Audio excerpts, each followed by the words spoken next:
ان اللہ لا یستحیی ان یضرب مثلا ما بعوضة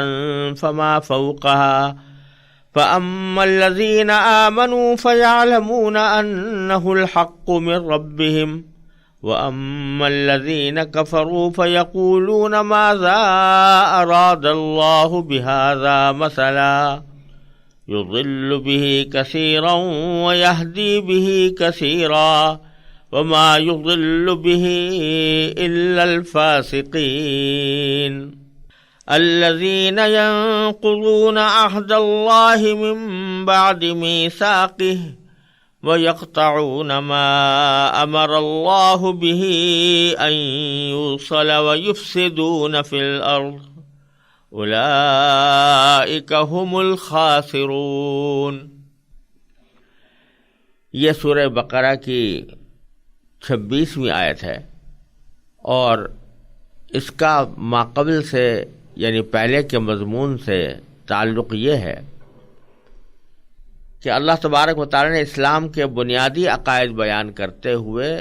توحید، رسالت اور آخرت تینوں کا اس سے پہلے ذکر کیا۔ اس میں سے رسالت کا ذکر کرتے ہوئے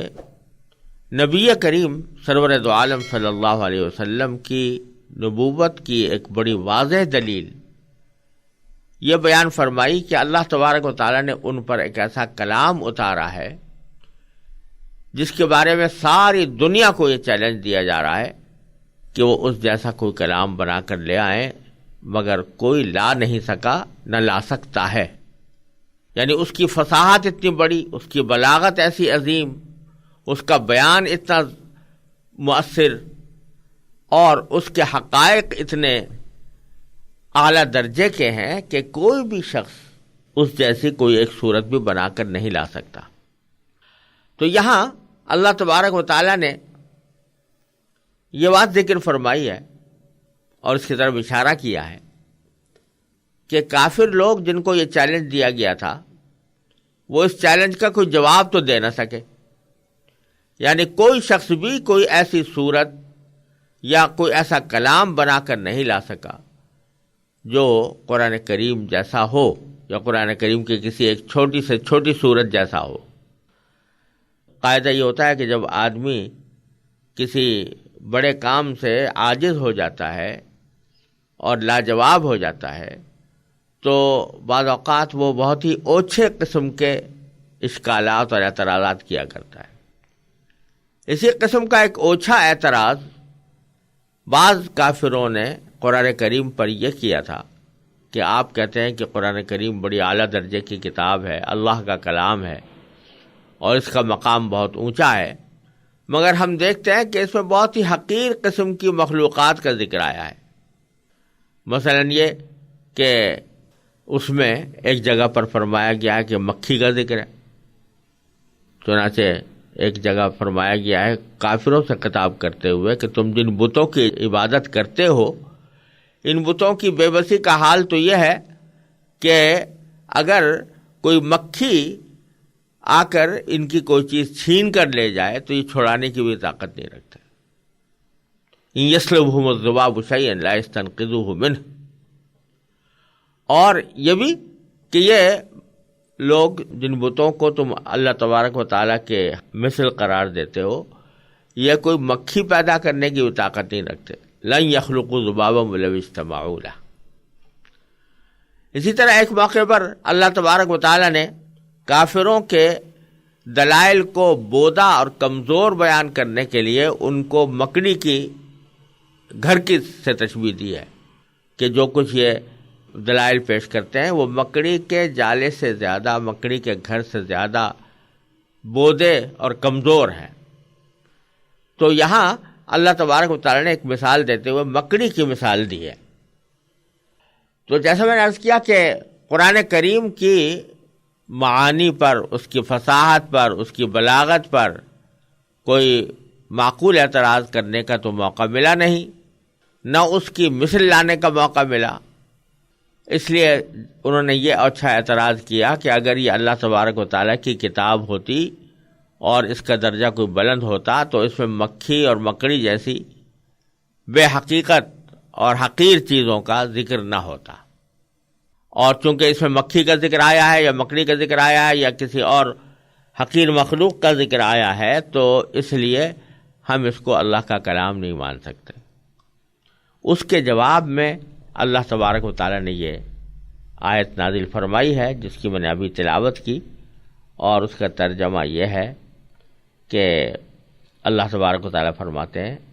کہ ان اللہ لا یستحیی ان یضرب مثلا ما بعوضۃ فما فوقہا، کہ بے شک اللہ اس بات سے نہیں شرماتا کہ وہ کسی بات کو واضح کرنے کے لیے کوئی بھی مثال دے، چاہے وہ مچھر جیسی معمولی چیز کی ہو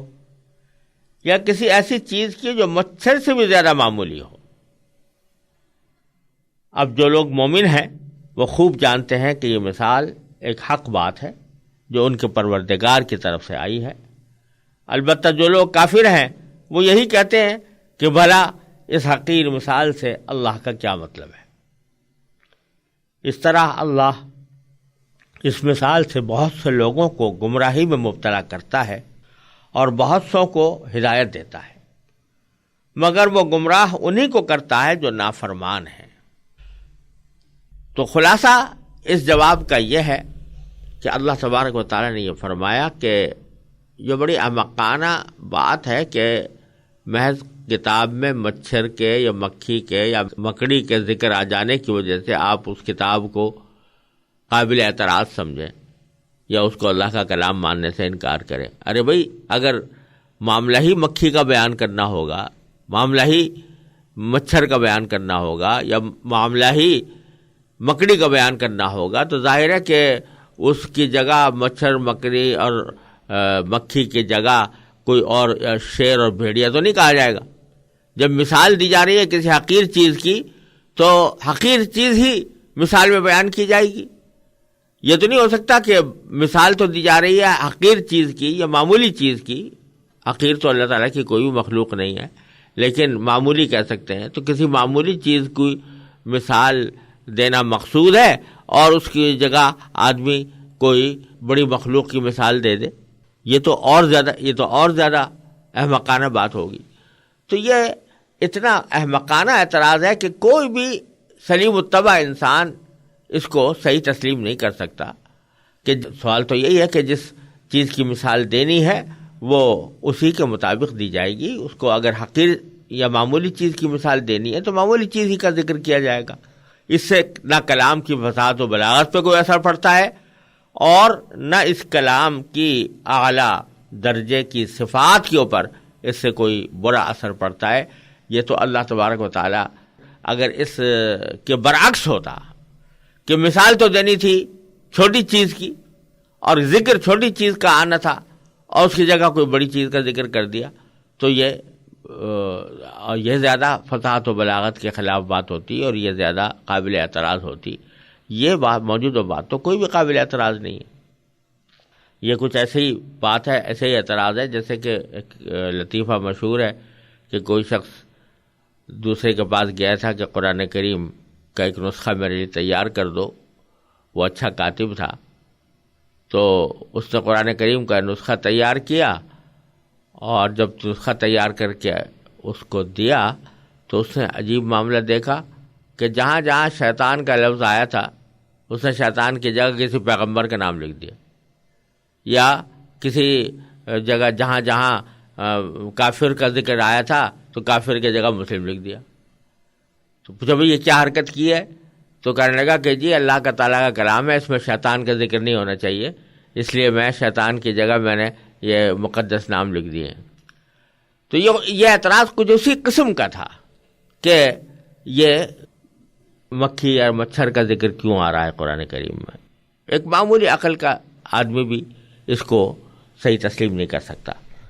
یہ بات کہنے کے دوران اللہ تبارک و تعالی نے ایک اہم مسئلہ یہ بیان فرمایا ہے کہ اللہ اس کے ذریعے بہت سے لوگوں کو گمراہی میں مبتلا کرتا ہے اور بہت سوں کو ہدایت دیتا ہے، مگر گمراہ انہی کو کرتا ہے جو نافرمان ہے۔ بتلانا یہ مقصود ہے کہ اللہ تبارک و تعالیٰ کی یہ کتاب جو لوگوں کی رہنمائی کے لیے، ہدایت کے لیے آئی ہے، اس کا اصل مقصد تو یہی ہے کہ لوگوں کو ہدایت دے.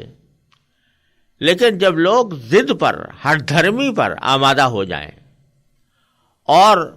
اتنے اعلیٰ کلام کے مقابلے میں ایسے بیہودہ اعتراضات لگانے لگے ہیں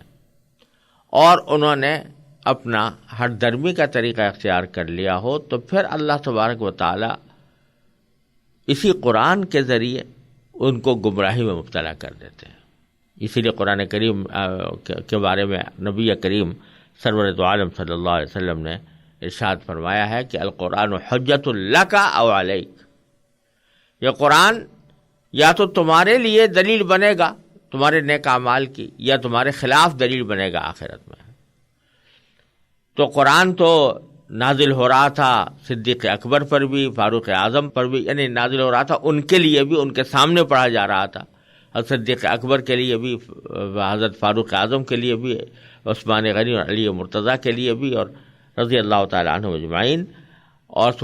تمام صحابہ کرام کے سامنے. لیکن ان حضرات کی تو ہدایت میں اضافہ کر رہا تھا.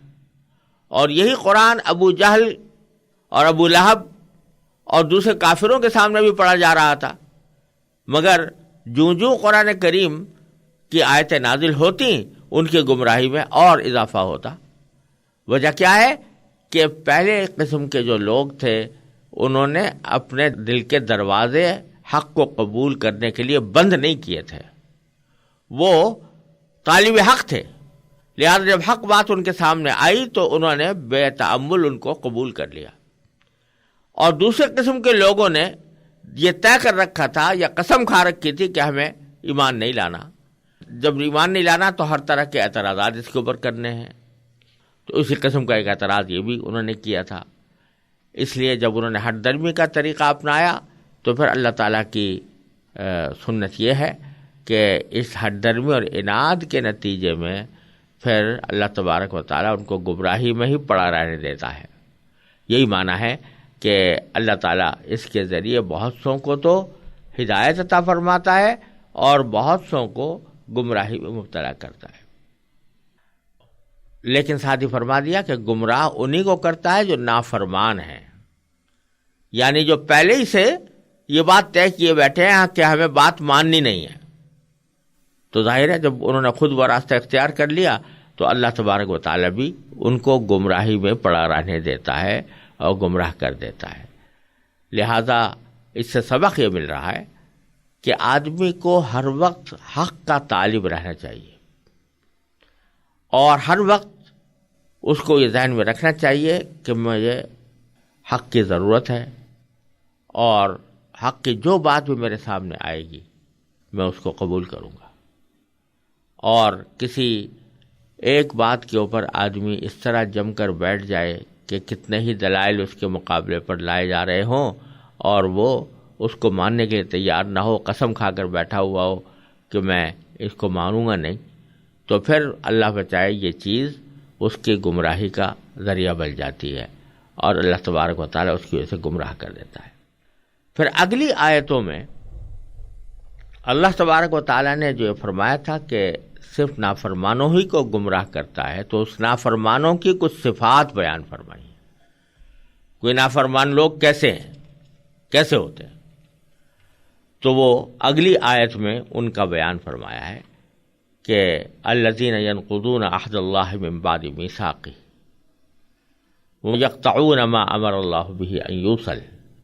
ویفسدون فی الارض اولئک هم الخاسرون. تو یہ تین صفتیں بیان فرمائی کہ فاسق لوگ یا نافرمان لوگ کون ہیں. وہ جو اللہ سے کیے ہوئے عہد کو پختہ کرنے کے بعد بھی توڑ دیتے ہیں، اور جن رشتوں کو اللہ نے جوڑنے کا حکم دیا ہے انہیں کاٹ ڈالتے ہیں اور زمین میں فساد مچاتے ہیں. ایسے ہی لوگ بڑا نقصان اٹھانے والے ہیں. نافرمانوں کی اللہ تبارک و تعالیٰ نے یہاں پر تین صفات ذکر فرمائی ہیں. ایک یہ کہ وہ عہد کو پکا کرنے کے بعد توڑ دیتے ہیں. عہد سے یہاں پر کیا مراد ہے؟ بہت سے مفسرین نے یہ فرمایا ہے کہ اس عہد سے مراد وہ عہد الست ہے جس کا ذکر آگے سورہ اعراف میں آنے والا ہے، کہ اللہ تبارک و تعالی نے تمام روحوں کو جمع کر کے ان سے یہ عہد لیا تھا کہ الست بربکم، کیا میں تمہارا پروردگار نہیں ہوں؟ سب نے اللہ تعالیٰ کے پروردگار ہونے کا اقرار کر کے یہ عہد کیا تھا کہ وہ اللہ تعالیٰ کی اطاعت کریں گے۔ اور پھر یہ جو فرمایا کہ عہد کو پکا کرنے کے بعد، تو پکا کرنے سے مراد بظاہر یہ ہے کہ ہر دور میں اللہ تعالیٰ کے پیغمبر آتے رہے ہیں جو اس عہد کو یاد دلا کر اللہ تعالیٰ کے خالق و مالک ہونے پر دلائل قائم کرتے رہے ہیں اور ان کو اس عہد کے اوپر قائم رہنے کی تاکید کرتے رہے ہیں۔ تو عہد تو وہ الست میں ہوا تھا، اور من بعد میثاق ہی اس کو مزید پختہ کرنے کے لیے اللہ تعالیٰ پیغمبر بھیجتے رہے ہیں۔ ان پیغمبروں کی تعلیمات اور ہدایات کے سننے کے باوجود اور ان کے معجزات کو آنکھوں سے دیکھنے کے باوجود، ان کی تعلیمات حاصل کرنے کے باوجود، یہ لوگ اس عہد کو توڑتے رہے ہیں اور اللہ تبارک و تعالیٰ سے جو عہد کیا تھا اس کا انہوں نے احترام نہیں کیا۔ اور اس عہد کی ایک اور تشریح بھی ممکن ہے، اور وہ یہ کہ اس سے مراد وہ عملی اور خاموش عہد ہے جس کو آج کل کی اصطلاح میں کہہ سکتے ہیں کہ ٹیسٹ کوویننٹ ہے، جو ہر انسان پیدا ہوتے ہی اپنے خالق اور مالک سے کرتا ہے۔ یہ ایسا ہی ہے جیسے ہر شخص جو کسی ملک میں پیدا ہوتا ہے وہ اس ملک کا شہری ہونے کے ناطے یہ خاموش عہد کرتا ہے کہ وہ اس ملک کے قوانین کا پابند ہوگا، خواہ زبان سے اس نے کچھ نہ کہا ہو، لیکن اس کا کسی ملک میں پیدا ہونا ہی اس عہد کے قائم مقام ہے۔ یہی وجہ ہے کہ جو لوگ کسی ملک کے اندر پیدا ہوتے ہیں ان کو اس ملک کا شہری قرار دینے کے لیے کسی عہد نامے کو پڑھنے کی ضرورت نہیں ہوتی، اور نہ اس کے لیے کوئی باقاعدہ اہتمام کرنا پڑتا ہے۔ وہ پیدا ہو گئے تو بس خود بخود اس ملک کے شہری بن گئے۔ لیکن جو لوگ جو باہر سے آتے ہیں اور کسی ملک کی شہریت اختیار کرتے ہیں، ان کو باقاعدہ ایک عہد نامہ کرنا پڑتا ہے اس ملک کے ساتھ، اس کی شرائط تسلیم کرنی پڑتی ہیں۔ تو اسی طرح جب ایک بندہ، ایک انسان پیدا ہوا اللہ تبارک و تعالیٰ کی کائنات میں، اس کی پیدا کی ہوئی کائنات میں، تو اس نے یہ خاموش عہد کر لیا کہ میں اس کائنات میں زندگی گزارتے ہوئے اپنے پیدا کرنے والے کی ہدایات کے مطابق رہوں گا اور اس کی تعلیمات پر عمل کروں گا۔ اس عہد کے لیے زبان سے کچھ کہنے کی ضرورت بھی نہیں۔ غالباً اسی وجہ سے اگلی آیت میں اللہ تعالیٰ نے فوراً یہ ارشاد فرمایا ہے کہ تم اللہ تعالیٰ کے ساتھ کفر کا طرز عمل آخر کیسے اختیار کر لیتے ہو، حالانکہ تم بے جان تھے، اسی نے تمہیں زندگی بخشی۔ یعنی اگر ذرا غور کرو تو تنہا یہ بات کہ کسی نے تمہیں پیدا کیا ہے، تمہاری طرف سے یہ عہد و پیمان ہے کہ تمہارے لیے اس کی نعمتوں کا اعتراف اور اس کے بتائے ہوئے طریقے پر چلنا لازمی ہوگا، ورنہ یہ کون سی عقل اور کون سے انصاف کا تقاضا ہے کہ پیدا تو اللہ تعالیٰ کرے اور فرمانبرداری اس کے بجائے کسی اور کی جائے۔ پھر اس خاموش عہد کو مزید پختہ کرنے سے مراد یہ ہے کہ اللہ تعالیٰ اپنے پیغمبروں کے ذریعے متواتر تمہیں اس عہد کی یاد دہانی کراتا رہا ہے، اور ان پیغمبروں نے وہ مضبوط دلائل تمہارے سامنے پیش کیے ہیں جن سے یہ عہد مزید پختہ ہو گیا ہے کہ انسان کو ہر معاملے میں اللہ تعالیٰ کی اطاعت کرنی ہے۔ تو ایک صفت تو ان نافرمانوں کی یہ بیان فرمائی گئی ہے کہ یہ عہد کو پختہ کرنے کے باوجود توڑ ڈالتے ہیں، یعنی اللہ تبارک و تعالیٰ سے جو عہد کیا تھا کہ ہم آپ کی اطاعت کریں گے تو اطاعت نہیں کرتے، اللہ تعالیٰ کے حکم کی نافرمانی کرتے۔ اور دوسری صفت یہ بیان فرمائی کہ وَيَقْطَعُونَ مَا أَمَرَ اللَّهُ بِهِ أَن يُوصَلَ، کہ اللہ تعالیٰ نے جن رشتوں کو جوڑنے کا حکم دیا ہے یہ اس کو کاٹ ڈالتے ہیں۔ اس سے مراد رشتہ داروں کے وہ حقوق پامال کرنا ہے جنہیں صلہ رحمی کہا جاتا ہے۔ یہاں اگر دیکھا جائے تو اللہ تعالیٰ نے ان کافروں کی 3 صفات بیان فرمائی ہیں. ایک یہ کہ وہ اللہ سے کیا ہوا عہد توڑتے ہیں، دوسرا یہ کہ وہ رشتہ داروں کے حقوق پامال کرتے ہیں، اور تیسرا یہ کہ زمین میں فساد مچاتے ہیں. ان میں سے پہلی چیز اللہ تعالیٰ کے حقوق سے متعلق ہے، یعنی نہ وہ اللہ تعالیٰ کے بارے میں وہ عقیدہ رکھتے ہیں جو رکھنا چاہیے، اور نہ اس کی وہ عبادت کرتے ہیں جو ان پر فرض ہے. اور دوسری اور تیسری چیز کا تعلق حقوق العباد سے ہے. اللہ تعالیٰ نے مختلف رشتوں کے جو حقوق مقرر فرمائے ہیں ان کی ٹھیک ٹھیک ادائیگی سے ہی ایک پاکیزہ معاشرہ وجود میں آتا ہے. اگر ان رشتوں کو کاٹ کر باپ بیٹے، بھائی بھائی، شوہر اور بیوی ایک دوسرے کے حقوق پامال کرنا شروع کر دیں تو وہ خاندانی نظام تباہ ہو جاتا ہے جس پر ایک صحت مند تمدن کی بنیاد قائم ہوا کرتی ہے. لہذا اس کا لازمی نتیجہ زمین میں فساد کی صورت میں نکلتا ہے. اسی لیے قرآن کریم نے رشتوں کو کاٹنے اور زمین میں فساد مچانے کو سورہ محمد میں ایک ساتھ ملا کر ذکر فرمایا ہے. فَهَلْ عَصَيْتُمْ إِن تَوَلَّيْتُمْ أَن تُفْسِدُوا فِي الْأَرْضِ وَتُقَطِّعُوا أَرْحَامَكُمْ. تو اس طرح اللہ تبارک و تعالیٰ نے ان 3 صفات میں اس بات کی طرف اشارہ فرمایا ہے کہ یہ لوگ نہ تو حقوق اللہ ادا کرتے ہیں اور نہ حقوق العباد ادا کرتے ہیں، اور جو شخص حقوق اللہ اور حقوق العباد ادا نہ کرے وہ فساد مچانے والا ہے. یہ زمین میں فساد مچانا قرآن کریم نے متعدد مقامات پر ذکر کیا ہے، اور ایک طرح سے اگر دیکھا جائے تو قرآن کریم کی ایک اصطلاح جیسی معلوم ہوتی ہے. زمین میں فساد مچانا یہ بہت سے معانی کے اندر آتا ہے، اس کے مصداقات بہت سارے ہیں، اور حقیقت اس کی یہ ہے کہ زمین اللہ تبارک و تعالیٰ کی پیدا کی ہوئی ہے، لہذا اس کا زمین کا اصل حق یہ ہے کہ اس زمین پر اللہ ہی کی عبادت کی جائے، اللہ ہی کے احکام پر عمل کیا جائے، اور اس زمین کے اندر اللہ تبارک و تعالیٰ کے بھیجے ہوئے پیغمبروں کی تعلیمات کو اپنا مشعل راہ بنایا جائے. اللہ تعالیٰ نے جن عبادتوں کو حکم دیا ہے وہ عبادتیں کی جائیں، جس طرح کے معاملات کرنے کا حکم دیا گیا ہے ویسے معاملات کیے جائیں، جیسے اخلاق اختیار کرنے کا حکم دیا گیا ہے ویسے اخلاق اختیار کیے جائیں. اگر زمین میں تمام انسان یہ کام کر رہے ہوں تو زمین کی پیدائش کا اصل مقصود حاصل ہو گیا. لیکن اگر کوئی شخص زمین کی پیدائش کے اس مقصد کی خلاف ورزی کرتا ہے،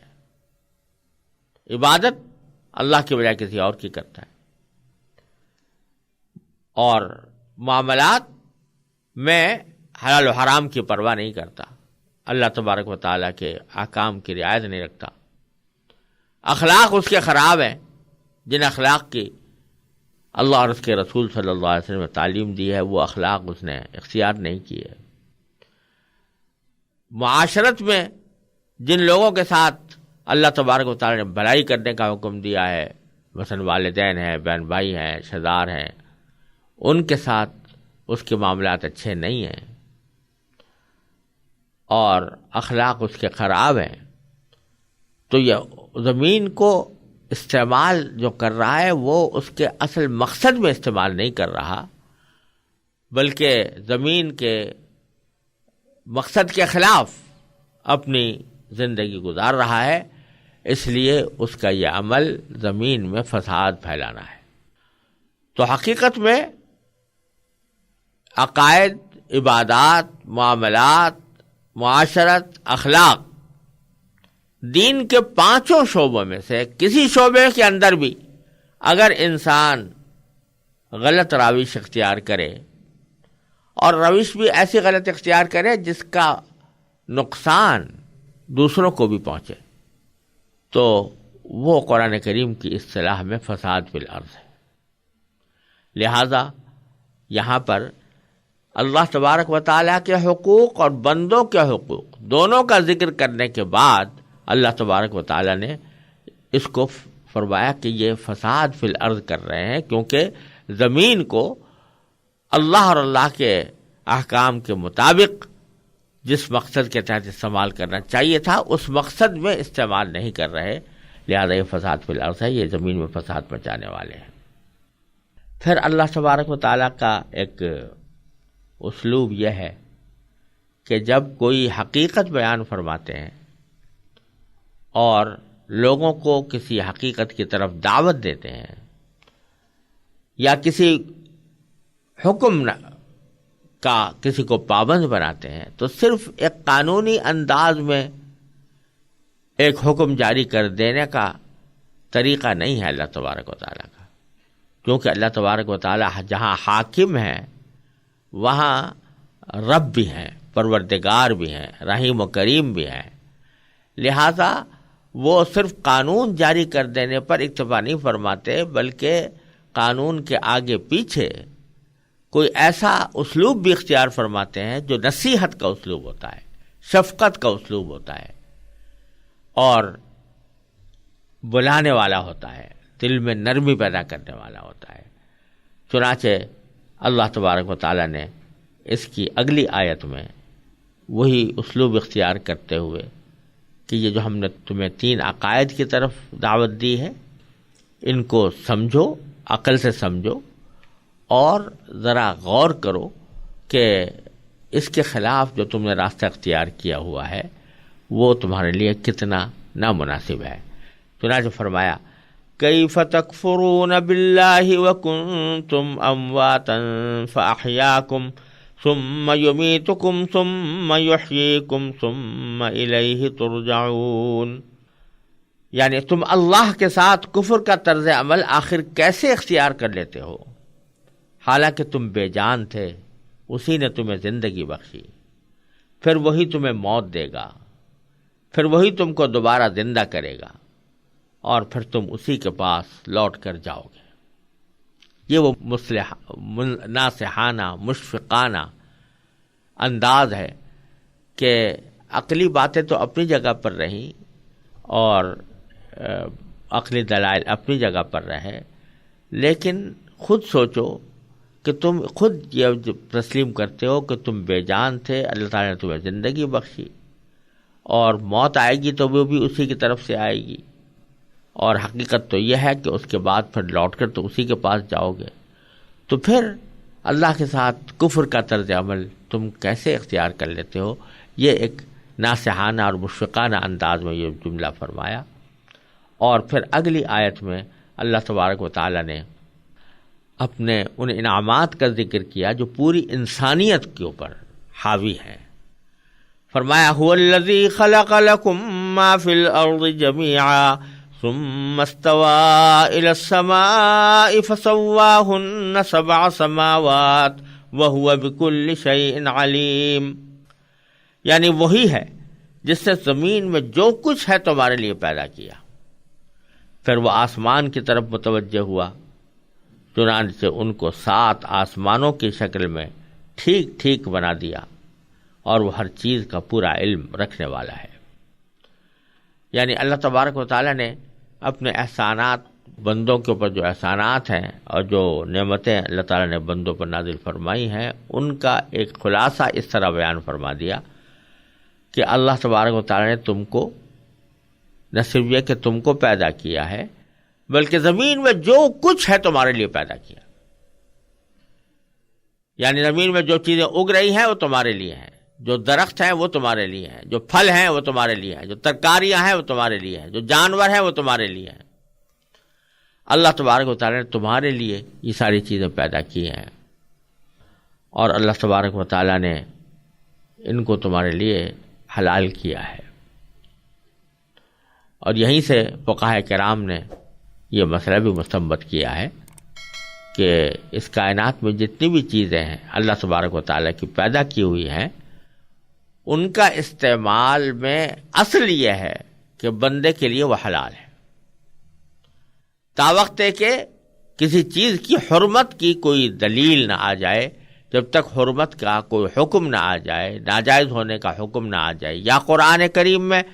یا نبی کریم صلی اللہ علیہ وسلم کی احادیث میں، تو اس وقت تک ہم کسی چیز کو حرام نہیں کہہ سکتے، ناجائز نہیں کہہ سکتے، بلکہ چونکہ اللہ تعالیٰ نے زمین کی ساری چیزیں ہمارے نفع کے لیے پیدا کی ہیں، لہذا وہ اس وقت تک حلال رہیں گی جب تک کہ ان کے خلاف کوئی حلال ہونے کے خلاف کوئی دلیل ہمارے سامنے نہ آ جائے۔ تو اللہ تعالیٰ فرما رہے ہیں کہ زمین میں تو یہ حال ہے کہ ہم نے تمہارے لیے سب کچھ تمہارے لیے پیدا کیا، اور پھر ہم نے فرمایا کہ آسمان بھی پیدا کیے، اور 7 اوپر تیرے نیچے آسمان پیدا کیے ہیں، وہ بھی ہمارا ہی کارنامہ ہے۔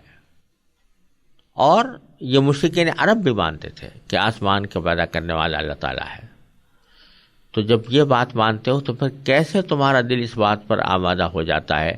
کہ اس کی عبادت کو چھوڑ کر کسی اور کی عبادت اور بندگی شروع کر دو؟ وَهُوَ بِكُلِّ شَيْءٍ عَلِيمٌ، اور وہ اللہ تعالیٰ ہر چیز کو خوب جاننے والا ہے۔